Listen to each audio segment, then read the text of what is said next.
ஐயோ இதேவா இருக்குது, இதுங்க போவே வேணாம். இது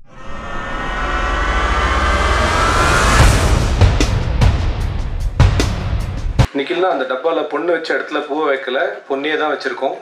வீட்டுக்கு போய் பிரித்து பார்க்கவும். ஓகே. அண்ட் குமார சம்பவம். இந்த குமார சம்பவம்னா என்ன அப்படின்னு நிறைய கேள்விகள் இருக்குது. கேள்விகளுக்கான ஒரே விடை என்னென்னா, குமரனுடைய வாழ்க்கையில் நடந்த சம்பவங்கள் தான் இந்த படம்.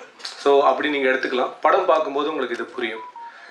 அண்ட் இந்த மேடையில் இருக்கிற எல்லாரை பற்றியும் நான் நிறைய பேசணும் அப்படின்னு ரொம்ப ஆசைப்பட்றேன். ஸோ அதனால் ரொம்ப டைம் எடுத்துக்க மாட்டேன். பட் ப்ராபப்ளி கொஞ்சம் டைம் எடுத்துக்கிறதுக்கான ஒரு ஸ்கோப் நான் எடுத்துக்கிறேன். ஃபஸ்ட்டு நான் யார்கிட்டேருந்து ஆரம்பிக்கணும் அப்படின்னா, எல்லோரும் கடைசியாக ப்ரொடியூசரை பற்றி பேசுவாங்க. நான் வந்து ஃபஸ்ட் எடுத்த உடனே ப்ரொடியூசர் பற்றி பேசிடலாம் அப்படின்னு ஒரு ஐடியாவில் இருக்கேன். ஏன்னா குமரன் மூலமாக தான் எனக்கு கணேஷ் சார்லாம் அறிமுகம். ஒரு கதையை சொல்லும்போது ஒரு 2-3 பேர் சேர்ந்து கதை கேட்குறேன். இது ஜென்ரலாக நடக்கிற ப்ராசஸ் தான். அதெல்லாம் பண்ணி முடிச்சதுக்கப்புறம் நான் வந்து உடனே அந்த கதை டேக் ஆஃப் ஆகுது, உடனே ஓகே ஆகுது. அண்ட் கடன்னு ப்ராஜெக்ட் நகர்ந்து போகுது. அண்டு அடுத்தடுத்த கட்டங்களுக்கு இந்த ப்ராஜெக்ட் ரொம்ப வேகமாக போகுது. அப்படின்னும் போது கணேஷருடைய ஒரு முடிவோடைய ஒரு வலிமை என்ன அப்படின்றது எனக்கு ஃபஸ்ட்டு அப்போ தான் புரிஞ்சிச்சு. அப்புறம் என்னென்னா, இந்த ஒர்க் அவுட் பண்ணுறவங்களுக்குலாம் ஒன்று தெரியும்னு நினைக்கிறேன். இன்டர்வல் ட்ரைனிங்னு ஒன்று இருக்கும். அதாவது 10 நிமிஷம் ஓடுவாங்க, 3 நிமிஷம் நடப்பாங்க, 1 நிமிஷம் தவழ்வாங்க, திருப்பி ஓடுவாங்க, அந்த மாதிரி. ஸோ எங்கள் ப்ராஜெக்ட் இன்டர்வல் ட்ரைனிங் மாதிரியே நடந்தது. திடீர்னு 10 நாள் பேய் மாதிரி வேகமாக ஓடும், திடீர்னு பார்த்தா சவுண்டே இருக்காது. இப்படிலாம் நடந்துக்கிட்டே இருக்கும். நான் என்னடா இது நல்லா தானே போயிட்டுருக்கு, ஏன் திடீர்னு நிற்குது, ஏன் இப்படி இருக்குது, இந்த மாதிரி எல்லா டைரக்டருக்கும் இருக்கிற அந்த ஒரு சின்ன கலக்கம் இருக்கும். ஏன்னா டைரக்ஷன்றது ஒரு பெரிய ஃப்ளோ. அந்த ஃப்ளோ டிஸ்டர்ப் ஆச்சு அப்படின்னா அதில் எத்தனை விஷயங்களை வந்து நம்மளால் திருப்பி கொண்டு வர முடியும்னு தெரியாதுன்றதை நான் ரொம்ப தீர்மானமாக நம்புகிறேன். அப்புறம் பார்த்தா ரொம்ப தள்ளி போடுறாங்களே அப்படின்னு பார்த்து ரொம்ப நாள் பார்த்துக்கிட்டே இருக்கேன். ஒரு ஸ்டேஜில் எனக்கு எப்படி தோணுச்சுன்னா, தள்ளி போடலான்ற டெசிஷனே தள்ளி போடுறாங்களே, அந்த லெவலுக்கு இவங்க இருக்காங்கன்ற மாதிரி ஒரு டவுட் எனக்கு இருந்தது. அப்புறம் ஒரு விஷயம் என்னோட கிரிக்கெட் கோச் ரமேஷ் சார் ஒன்று சொல்லி கொடுத்தாரு. அது அவர் சொன்னது எனக்கு ஞாபகம் வந்து, அது திடீர்னு ஒரு நாள் ஸ்ட்ரைக் ஆச்சு. என்னன்னா, கணேஷ் சார் வந்து இயல்பிலேயே இடது கை பழக்கம் இருக்கிற ஒரு மனிதர். ஸோ இந்த இடது கை பழக்கம் இருக்கிறவங்க என்னன்னா, அவங்களுடைய அப்ரோச்சே மெத்தாடிக்கலாக இருக்கும். அது நமக்கு ஸ்லோவாக தெரியும். ஆனால் அவங்க ஒரு டெசிஷன் எடுத்தாங்கன்னா உலகமே எதிர்த்து நின்றாலும் அதை பேக் பண்ணுவாங்க, அதில் நிற்பாங்க உறுதியாக அப்படின்னு.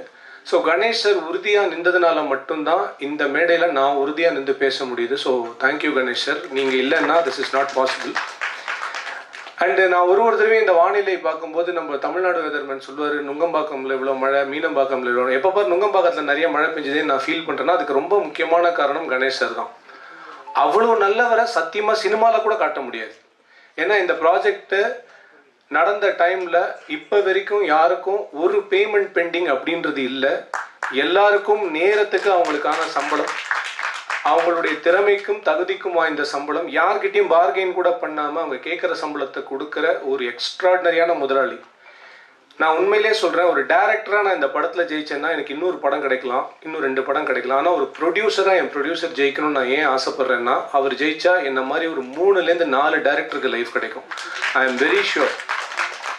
அந்த அளவுக்கு ஹீஸ் அவ்வளோ பேஷன் இருக்குது அவருக்கு ஒரு விஷயத்த பண்ணுறதுல. எனக்கு அதுதான் ரொம்ப பிடிச்சது அவர்கிட்ட. அண்ட் இன்னைக்கு குமரன் வந்து எனக்கு ஒரு அண்ணன் மாதிரி அப்படின்னு பேசினார் தெரியுமா. நிஜமாவே அண்ணன் மாதிரின்லாம் சொல்ல வேணாம், அண்ணனே சொல்லியிருக்கலாம் குமரன் என்னை பொறுத்த வரைக்கும். அந்த மாதிரி தான் அவர் வந்து குமரனை பார்க்குறாருன்னு நான் நினைக்கிறேன். அடுத்தது யாருன்னா, இந்த ப்ராஜெக்டில் வந்து முதல் முயற்சியாக இதுலேருந்து பாட்டிலேருந்து தான் ஆரம்பித்தோம். ஸோ அச்சு தான் ஆரம்பித்தான். அச்சு கூட ஒர்க் பண்ணுறதே ரொம்ப அலாதியான அனுபவம். பேசிக்காக அச்சு மாதிரி ஒரு கம்போசர் வந்து ரொம்ப ரொம்ப ரேர். அது எத்தனை பேருக்கு தெரியும் தெரியல. ஏன்னா இன்றைக்கி தமிழ் சினிமா எந்த கட்டத்துக்கு போயிருக்குன்னா, ஒரு படம் கூட வராத ஒரு மியூசிக் டைரக்டருக்கு 10 படம் கொடுக்கறதுக்கு எல்லாம் ரெடியாக இருக்காங்க. ஆனால் பின்னோக்கி போய் பார்த்து நல்ல மியூசிக் டைரக்டர்ஸ் நிறைய பேர் இருக்காங்க. அவங்கள ஒரு கம்போசரை மேலே கொண்டு வருவோமேன்ட்டு சொல்லிட்டு ஏதாவது ஒரு டைரக்டர், ஏதாவது ஒரு ப்ரொடியூசர் யோசிச்சாங்கன்னா அச்சு மாதிரி நிறைய பேரை நம்ம திருப்பி மீட்டு கொண்டு வர முடியும் அப்படின்னு நான் நினைக்கிறேன். விடியாத இரவு பாட்டு எதுக்காக பண்ணுன்றதை நான் இப்போ சொல்கிறேன். உண்மையிலேயே என் தாத்தா பாட்டி காலத்தில் மயக்கமாக கலக்கமாக இருந்தது. என்னுடைய அப்பா அம்மா ப்ராபப்ளி இன்னும் கொஞ்சம் தள்ளி வந்த காலத்தில் வந்து யாராவது டவுனாக இருந்தால் ஒவ்வொரு பூக்களுமேனு ஒரு பாட்டு இருந்தது.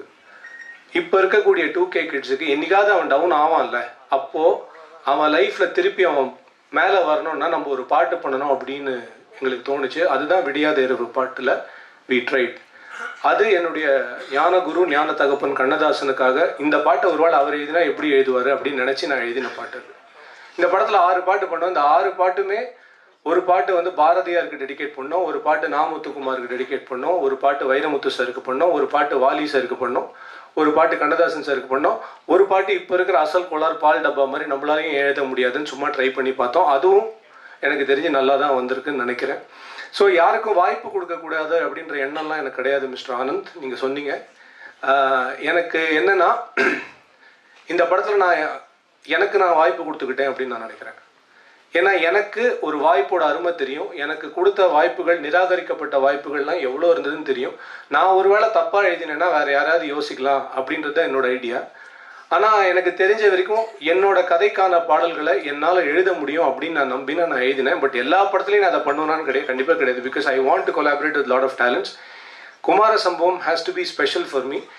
இந்த படத்துடைய அத்தனை literature, anything that you see, ரைட்டிங்லேருந்து ஆரம்பித்து பாட்டுலேருந்து ஆரம்பித்து எவ்ரி திங், எழுத்துன்னு நீங்கள் எதை கேட்டாலோ பார்த்தாலோ இது அத்தனையும் நான் ஓன் பண்ணணும்னு நினச்சேன். இது ஒரு பேராசைன்னு கூட சொல்லலாம். பட் அந்த பேராசைக்கு பின்னாடி ஒரு மிகப்பெரிய அடுத்த பேராசை இருக்குது. என்னென்னா, ஆடியன்ஸ் டிசர்வ் ஃபென்டாஸ்டிக் என்டர்டெயின்மெண்ட். அந்த ஆடியன்ஸ்க்கு இந்த மாதிரி ஒரு என்டர்டெயின்மெண்ட்டை இது வரைக்கும் யாரும் கொடுக்கல அப்படின்னு சொல்கிறதுக்காக உயிரை கொடுத்து அவ்வளோ வேலை நான் பண்ணேன் அப்படின்னு நான் சொல்லிப்பேன். இதை நான் சொல்லும்போது with a lot of humbleness only I'm telling. ஏன்னா இன்றைக்கி ஆடியன்ஸ்க்கு வந்து ஒரு தேட்டருக்கு வரும்போது, எங்கேயாவது ஒரு மாலுக்கு வந்து பார்க்கும்போது, குழந்தைங்களோட வர நிறைய பேரண்ட்ஸ்க்கு வந்து எந்த படத்துக்கு போகிறதுனே தெரில. யூஏ இருக்குது, போகலாமா வேணாமா, ஐயோ இது ஏவா இருக்குது, இதுங்க போவே வேணாம், இது பயங்கர ஆக்ஷன் படமாக இருக்குது, குழந்தைங்களை கூப்பிட்டு போனோம். இந்த மாதிரி ஒரு அப்பா அம்மா எப்பயுமே குழப்பத்தில் இருக்காங்க.